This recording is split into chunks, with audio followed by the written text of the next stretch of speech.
Hello, everyone, and welcome. This is the series where we take privacy-enhancing technologies out of the abstract and show how they're actually being used in the real world. I'm your host, Ronen Cohen. I lead strategy at Duality Technologies, and welcome to Pets in Practice. You've probably heard the term pets a lot lately. It's become one of those buzzwords in data and AI. But for many people, it still is not obvious what pets really do or how they fit into day-to-day business. The truth is, pets have become one of the most practical ways for organizations to work with sensitive or regulated data, without long negotiations, complicated integrations, or slowing down innovation. And whether you realize it or not, you, yes, you, are already using them today. Pets are behind real products, features, and workflows across the major clouds, in your phone, on the online services you use, and across the public and private sectors. Companies like today's guests, Inabit and Google, are showing just how approachable these technologies are. In this series, we're breaking it down. We'll look at what's pushing pets into mainstream adoption, the rise of secure AI, the pressure to get more value from sensitive data, and an ecosystem that's matured enough to make pets straightforward to roll out. And we'll hear from the people who are already using them day in and day out. If you're looking for better, faster, safer ways to collaborate and innovate with sensitive data, you've come to the right place. Today, we're diving into a space where trust and security are measured in billions of dollars: decentralized finance and digital asset custody. Blockchain is built on strong cryptography, but managing private keys, sensitive transactions, and operational controls introduces real challenges, especially for organizations that need both speed and security. And that's where today's guests come in.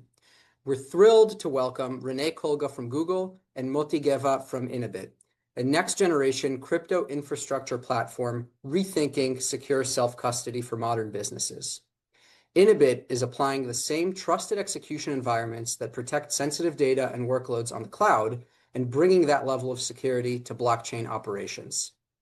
In this session, we'll look at how Inabit is using these technologies to tackle real-world risks, streamline operations, and make secure crypto management far more accessible.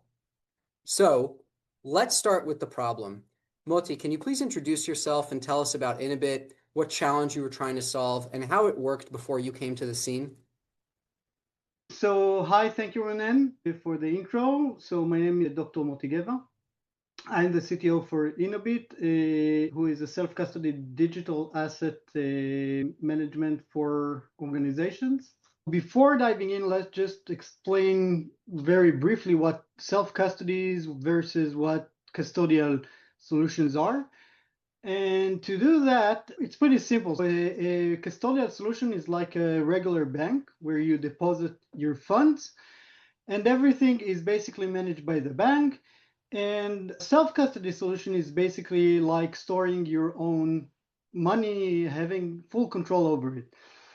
And to achieve that, what we were looking for and the entire industry is looking for is basically solutions that take the really cumbersome and very complex kind of solutions around securing private keys and trying to make them more accessible while still preserving the self-custody kind of solutions.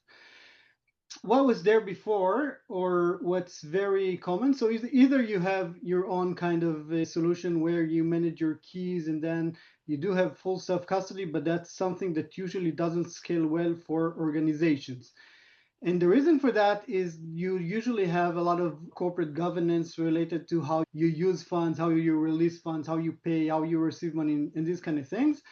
And when you're really trying to dive in and figure out how this is done, then you really have to come with solutions that are much, much more complex. And then obviously that leverages all the complexity and the things that an organization or a corporate has to go through. There are basically several types of solutions. Most of them are either you fully control a wallet, and these are regular end user wallets like anyone can have at home on their own laptop. And then other solutions, which are usually more oriented to corporates, then those usually use technologies, other pet technologies like MPC and similar things. We actually found them pretty restrictive in many ways. And this is why we were looking for other types of solution. And this is where our conversation with Google actually started. And I think we also have a joint project that was led by Google, and we actually custom made it or made sure that the solution is something that is more usable for us. I think it was across the board, so I think Google really loved it.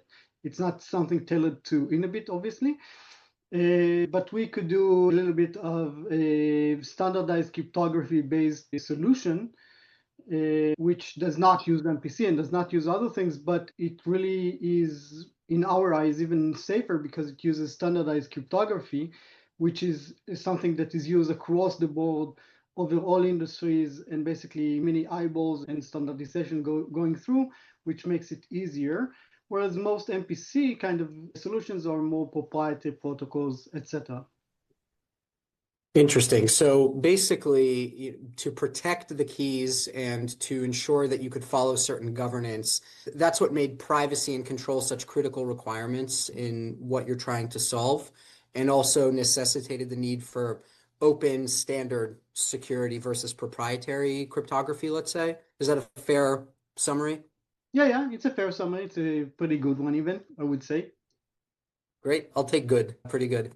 With that, Rene, could you maybe please introduce yourself and tell us a little bit more about what privacy enhancing technologies are and what Google offers in terms of these technologies? Because we've already heard Moti mention an acronym, MPC, but maybe if you could help us take it a level up and talk about the category first. Yeah, for sure, for sure. Thanks for inviting, and I love collaborating with Duality and Inabit and other members of the community. I'm Rene Kolga. I'm a lead product manager on the confidential computing team here at Google Cloud. And yeah, we've been working on a variety of pets for a while, especially focused on confidential computing and TEs. But yeah, let's start maybe from the beginning. What are those magical pets? It is in the name, right? Privacy enhancing technologies. So basically, a wide range of techniques that are meant to provide privacy for data while still enabling some kind of processing over that data. And there's a wide range, a variety of technologies that can be classified as pets, from synthetic data to different privacy, from fully homomorphic encryption to confidential computing powered trusted execution environments or TEs, from federated learning to multi-party computation algorithms like the MPC that Moti just mentioned, and many others. And at Google, we actually have been at the foundation of many of these technologies and techniques. For example, Google keyboard, known as Gboard, has been using federated learning, federated analytics, and differential privacy since I believe 2020 or even 2017, if not earlier. And earlier this year, they've added to that by announcing an addition of TEs as well to that capability and that product with what they called confidential federated analytics. So you can find their research published earlier this year. Also, very recently, even more recently, Pixel team, I don't know if you saw, made an announcement around private AI compute. Basically, an ability to augment the on-device Gen AI capabilities with secure and ephemeral cloud-based Gen AI capabilities. And the Recorder app and Magic Q on Pixel are the first apps, techniques, and or features that are starting to take advantage of these confidential computing powered capabilities. So there are so many examples here. Of course, we have a very extensive portfolio of confidential computing products in our portfolio since 2019, when we were one of the co-founders of Confidential Computing Consortia. However, just a few blocks from where I sit here at Google Cloud, there is a whole team working on FHE, or homomorphic encryption, helping to make it more performant and more usable. Anyway, what I'm trying to say, at Google, we're big believers in pets, and we've been applying them internally for many years, as well as offering them to our external customers as well. That's really interesting, Rene. Thanks for sharing that. Not only is it great to get a good overview of what pets are and that they protect data and use, the proof is in the pudding. It's literally on your phone and your computer, and every time you use Google, you're taking advantage of these incredible technologies. With that as an overview, Moti, maybe without getting too technical, can you talk a little bit more about how you are using pets at Inabit, and what does this actually translate to in terms of customer value? What do they get in terms of benefits because you're incorporating pets into your offering? So I think that the key thing that we were trying to achieve was around protecting against insider threats. So taking that into consideration and making sure that nobody gets access to the customer's private keys. And the threat we were trying to aim at is making sure that even our own DevOps or owner of the cloud, whatever, they would not be able to get any access to the keys or anything in the process, such that it might be broken one way or the other, be it the key release or somewhere in the integration between the different parts. And this actually made us do a lot of looking and trying to figure out. And I think that our secret sauce was basically coming up with a protocol where the encrypted data is never stored where the private key that actually is able to open it, it's not a private key, it's even a secret key. So it's even considering quantum proof kind of things also as a part of it. And what we actually did, that the only place in the world where the key and the data, the encrypted data, is together is only inside the TEE, thereby making sure that it's always encrypted. This actually allowed us to get two things. So first of all, we're very generic in terms of what we can do.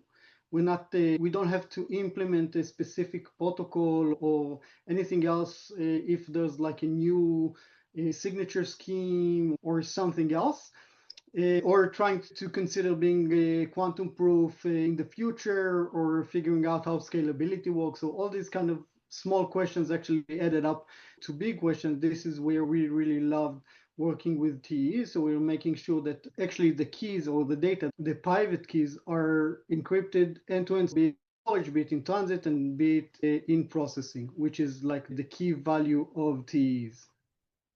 It's really interesting. And I also found it interesting that buried in there, when you're talking about protecting from insider threats, that's even the infrastructure provider. It's the cloud provider. It's Rene, maybe not him specifically, but Rene. And when you think about your customers, do they know that they're taking advantage of privacy enhancing technologies? And if so, how do you communicate to them or your partners or any regulators around the level of security and how you're enabling that? Or is that abstracted away from them? No, it's not abstract. Actually, we're sharing it, but it really depends on the question that the customer asks. So obviously there are various types of customers. Some of them are very tech savvy and some of them are very simple. And that depends. So obviously both our marketing kind of material and our conversations go through what the customer actually requests. It's all in the I think it's also in with our publication with Google. It's a part of it is already there. We are very happy to share it with our customers. So explaining what we're actually doing and why it is safe. Obviously, it's difficult to explain because pets are usually difficult to explain. But usually after a little bit of training, you get better at it over time. Interesting. Well, I love that Moti mentioned the insider threat, right? I call it the dirty secret of cybersecurity, right? We are so much more interested in talking about the latest zero-day attack, what the adversaries are doing, the new exciting hack or attack or malware. But actually, significant percentage of issues and data leaks happen because of insiders. Strengthening that insider protection from whether those are well-meaning insiders or truly malicious insiders, right? I think that's super important. I completely agree. At the end of the day, it almost always comes down to people, right? Yeah, I would love to add that I think the holy grail for an attacker is usually getting high privileges, right? Being able to own the administrator or whatever super user is around, it's the goal of an attacker. So if you actually prevented all insiders, no matter who, from actually getting access to that data, then even the strongest kind of attacker would only be able to get that type of permissions or accessibility to the data. So by limiting insider kind of access, you actually limit also very strong attackers. I think that's really a great point. And I think that the other side of the coin is availability of these types of technologies to prevent these types of risks. On that point, Rene, how is Google making pets more accessible to different communities? You've been clear about how you're using it yourself, and maybe as a consumer, I'm using it by default. But how are you making it available for businesses or governments otherwise? Yeah, great question. Because, yeah, if technology is too techy and too complex to use, the usability will always win, right? And so, besides being big believers in pets overall, we're also big supporters of transparency, open source, and usability. So, when we designed, for example, our confidential space TE or our Google Cloud Attestation Verifier service, we really focused on following open standards, leveraging open source code, and making it super easy for our customers to adopt. So no code modifications needed. Just pick the right hardened image, select that confidential computing button in GCP console, and point to your containerized workload. Literally, that's it. You are done. No re-architecture or transformation required. And of course, that said, we value partners like Duality for their ability to offer customers the whole menu of pets in a single platform, and to maybe offer cross cloud support as well, and making the adoption of pets even easier for customers. And of course, Google is pretty large, but we can be everywhere. So collaborating with Duality, collaborating with Inabit really allows us to scale and tap into that larger and broader community. I would So like is it I would like to actually that's something that actually even tipped the needle for us a little bit, because the ability for us to be able to actually use a regular code base and not make all those kind of changes, that actually was easier for us, thinking about the software stack we're using, how we're using it, not needing to make a lot of weird changes, being able to upgrade very fast, patch, update, these kind of things, which are very important for pets and for security in general. Those are very convenient, and having Google to back it up makes it great, really, really great. That makes perfect sense. In other words, Google or Rene, you're providing the infrastructure and making it easy to use, and then people like Moti and his company Inabit are developing the applications and the workflows for the specific domains that they're in. It's the generic technology, if you will, is being pointed at specific verticals. Is that fair? Yeah, totally. So given that, Rene, I'm curious to get your thoughts. How do you see confidential computing over the next couple of years? And where do you see the next wave of privacy-enhancing technologies being quietly integrated? You've already given the example of Gboard and Pixel. Where else do you see this going, and how do you see it evolving? Let's look into our crystal ball, right? First, I think it's important to say that, at least for confidential computing type of pets, it's here and now, right? This is not something that is still in research or in testing, or is hard to use, or doesn't support production deployments, right? You can use confidential computing NTEs today for large scale mission critical workloads, right? And we have many customers like Inabit, like our own Google Ads, actually trusting their workloads to confidential computing, seeing great results and great performance, by the way. The performance limitations are not really there with confidential computing these days. And as far as the evolution, of course, AI is a topic du jour, right? And confidential computing, I think, supports really this evolution by protecting data, whether you use it for training or for inference, by protecting those proprietary models, whether the good old ML models or fancy new LLMs, by enabling that joint training and many other use cases that very much AI related.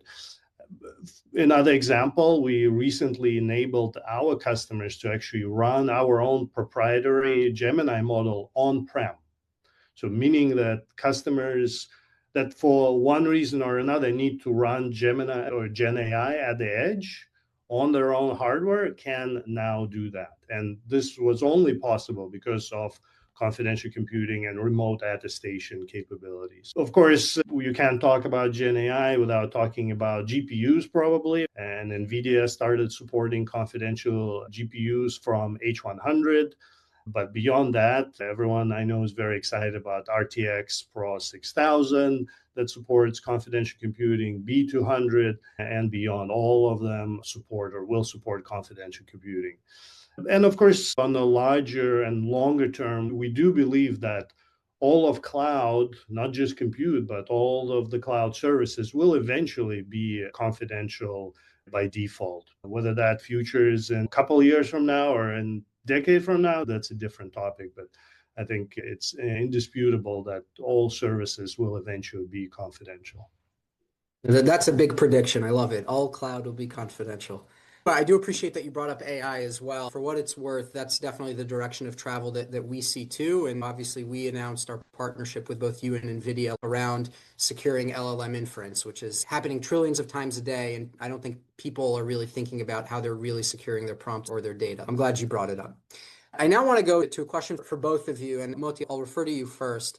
What advice would you give to an organization that's looking for either innovation, growth, cost efficiencies, or a way to serve their customers? How can privacy technologies help them? First of all, I think it may be like a pre-requirement for that organization. In many cases, that's like the case. It's regardless of anything they want, don't want. It's like regulation. It can be HIPAA, it can be a financial kind of secrecy. I think that in many cases, regulation may prevent like going to the cloud or doing kind of these type of things. And this is, I think, where pets actually may help solve these kind of solutions, because it's going into the cloud on the one hand, but on the other hand, even the cloud provider cannot have any access to the data. And that's actually just as good as having it on-prem. So I think it's going to support both kind of vanilla organizations going on the cloud, and then also services that do serve these types of customers would also have easier time using those type of services. And I think that's a big concern, especially when you guys were just talking about AI and inference and whether what happens to the private data going to the cloud, coming back, to these kind of things. I think that's key.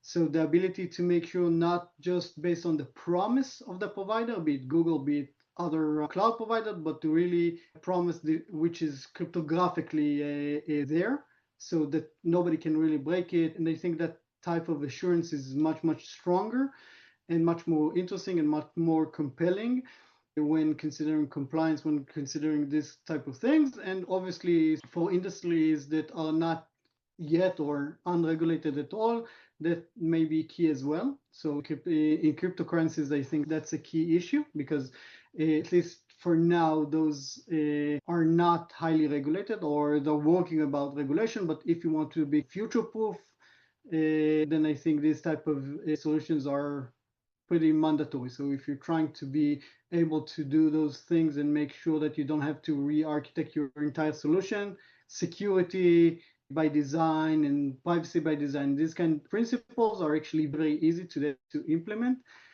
We chose TEs. I think those were very easy for us. So confidential computer resources are highly available, very easy to use. Learning curve is very low. And the level of attestation that you can actually get from those solutions is amazing, is really amazing. And I think it can be very usable for many types of clients. Interesting. So basically, I love what you said. Security and privacy by design is easy today, and you even see this as mandatory or prerequisite to future-proofing any business. Rene, what do you think?